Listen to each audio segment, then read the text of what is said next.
Perjalanan kasus Vanessa Angel diiringi dengan banyak drama, mulai dari penangkapan, keputusasaan hingga akhirnya artis sinetron ini pasrah menghuni rutan Medaeng 5 bulan lamanya. Dan berikut adalah kenangan kelam Vanessa Angel di bisnis prostitusi.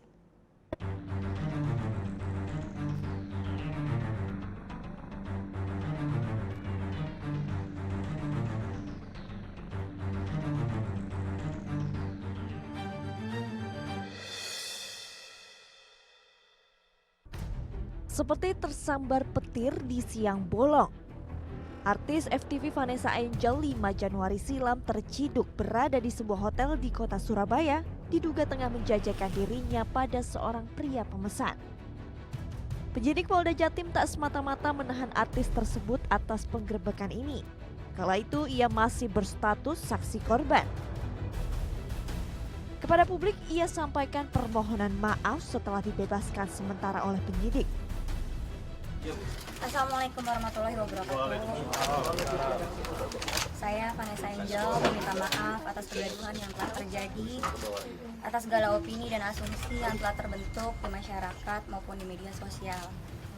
Saya menyadari bahwa kesalahan dan kehilafan yang saya lakukan telah merugikan banyak orang. Namun, pemeriksaan berkembang, Vanessa ternyata terlibat aktif secara online dalam menyebarkan konten asusila dirinya. Semacam promosi atas dirinya kepada calon pemesan. Artis 27 tahun itu pun mesti pasrah berurusan dengan hukum. Hingga akhirnya statusnya menjadi tersangka dan sejak Februari mendekam di rutan Medaeng, Sidoarjo. Jalani kasus ini dirinya sempat putus asa hingga ingin bunuh diri, terutama saat dirinya mendengar putusan hakim atas vonisnya.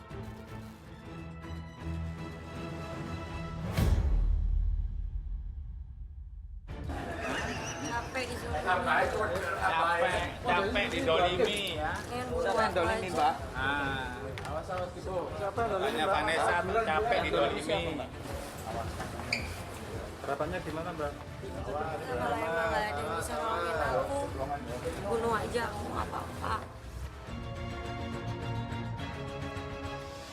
Sepak terjang Vanessa Angel dalam dunia sinetron terbilang melejit dalam kurun waktu 1 dekade.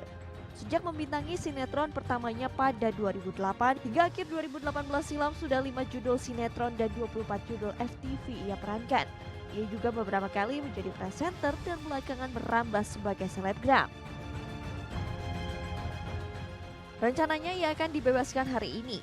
Hidup baru pun menanti artis kelahiran Jakarta ini.